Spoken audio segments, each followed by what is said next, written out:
Hello students, आप सभी का राजकुमार एजुकेटर यूट्यूब चैनल में स्वागत है। आज मैं 12th क्लास के बच्चों को इकोनॉमिक्स में चैप्टर नंबर 11 का पार्ट 2 जिसका नाम है पूर्ण प्रतियोगिता में बाजार संतुलन एवं कीमत निर्धारण स्टार्ट करने वाला हूं। इससे पहले हम पूर्ण प्रतियोगिता में बाजार संतुलन के बारे में हम कुछ जान चुके हैं कि कैसे वस्तु का प्राइस फिक्स होता है, जैसे जैसे डिमांड किसी वस्तु की बढ़ती जाती है और कैसे कैसे उसका रेट फिक्स होता जाता है। जब किसी वस्तु की सप्लाई और डिमांड दोनों बराबर हो जाती है तो वस्तु का रेट फिक्स हो जाता है। तो उसके बारे में हम पढ़ चुके हैं। तो अब हम पढ़ेंगे कि मांग और पूर्ति में परिवर्तन का संतुलन कीमत पर क्या प्रभाव पड़ता है। चलिए स्टार्ट करते हैं। संतुलन कीमत हमेशा स्थिर नहीं रहती, बल्कि इसमें वस्तु की मांग तथा पूर्ति में परिवर्तन, पूर्ति से बदलाव आता रहता है। वस्तु की मांग तथा पूर्ति में परिवर्तन के संतुलन कीमत पर पड़ने वाले प्रभाव निम्न प्रकार हैं। यानी कि जो वस्तु की जो संतुलन कीमत है वह हमेशा एक जैसी नहीं रहती है, उसमें मांग और पूर्ति में परिवर्तन आने से बदलाव आता रहता है। तो क्या क्या प्रभाव पड़ता है यह देखते हैं। सबसे स्टार्टिंग में देखते हैं हम मांग में परिवर्तन का संतुलन कीमत पर प्रभाव। मांग में परिवर्तन का संतुलन कीमत पर भी प्रभाव पड़ता है। दो प्रकार की मांग हो सकती है, मांग में वृद्धि या मांग में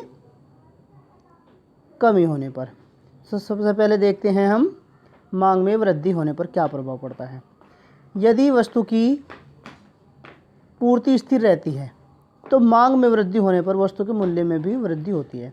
यदि पूर्ति स्थिर रही और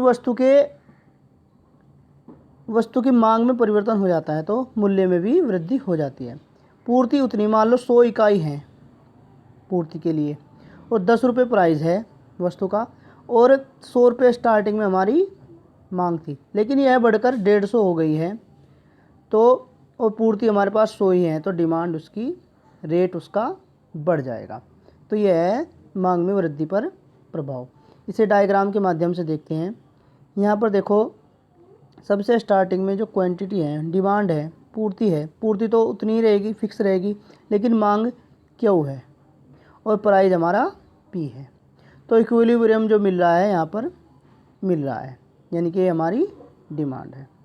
उसके बाद हम देखते हैं कि मांग में चेंज हो गया, मांग बढ़ गई, तो मांग बढ़ने पर प्राइस भी बढ़ जाता है।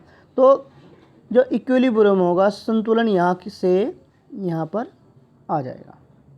तो यह है इफेक्ट वस्तु की मांग बढ़ने का।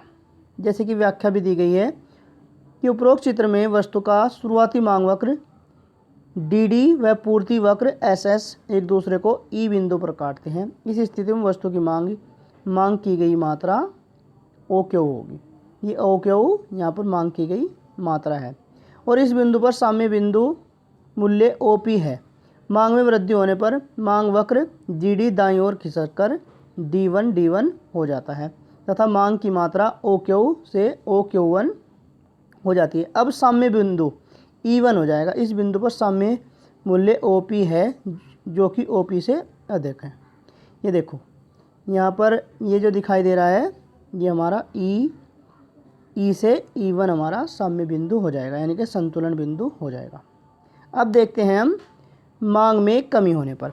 यदि वस्तु की पूर्ति स्थिर है तो मांग में कमी होने पर वस्तु के मूल्य में भी कमी हो जाती है। मांग में कमी होने पर वस्तु के मूल्य में कमी हो जाती है। इसे हम चित्र के माध्यम से देखते हैं। ये सबसे स्टार्टिंग में हमारा जो मांग है, हमारी जो मांग है वह है क्यू क्वांटिटी है और प्राइस है पी। ओ पी प्राइस है और ओ क्यू क्वांटिटी की मात्रा है, मांग की मात्रा है। लेकिन जैसे ही मांग की मात्रा Q1 हो जाती है तो मांग हमारा ओ क्यू 1 हो जाएगा और प्राइस भी घटकर यहाँ हो जाएगा। सबसे स्टार्टिंग में जो संतुलन मिल रहा था वह ई पर मिल रहा था, लेकिन जैसे ही मांग घटी, मांग कम हुई, तो इसका प्राइस जो हुआ, जो संतुलन होगा E1 पर होगा, प्राइस भी घट जाएगा। तो यह पड़ता है मांग में कीमत होने पर संतुलन कीमत पर प्रभाव। इसे व्याख्या भी देखते हैं। उपरोक्त चित्र में वस्तु का शुरुआती मांग वक्र DD है, जहां वस्तु की मांग की गई मात्रा OQ है तथा पूर्ति वक्र SS है। एक दूसरे को E बिंदु पर काटते हैं। इस बिंदु पर साम्य बिंदु OP, जो साम्य मूल्य होगा वो OP होगा। मांग में कमी होने पर मांग वक्र DD बाईं ओर खिसक कर D1 हो जाता है। ये बाईं ओर खिसका है, यहाँ से ऊपर से नीचे, यानी कि ये बाईं ओर खिसका है और उसका पहले वाले का दाईं ओर खिसका था, हो जाता है, जहाँ वस्तु की मांग OQ से घटकर OQ1 हो जाती है। अब साम्य बिंदु E1 हो जाएगा, ये हमारा साम्य बिंदु हो जाएगा। इस बिंदु पर साम्य मूल्य OP1 है, जो कि OP से कम है, यानी कि प्राइस में कमी हो जाती है इसके बढ़ने पर। तो नेक्स्ट वीडियो में हम पढ़ेंगे पूर्ति में परिवर्तन का संतुलन कीमत पर क्या प्रभाव पड़ता है। यदि पूर्ति में परिवर्तन होता है, संतुलन कीमत पर क्या क्या प्रभाव पड़ेगा, ये पढ़ेंगे हम नेक्स्ट वीडियो में। थैंक यू बच्चों।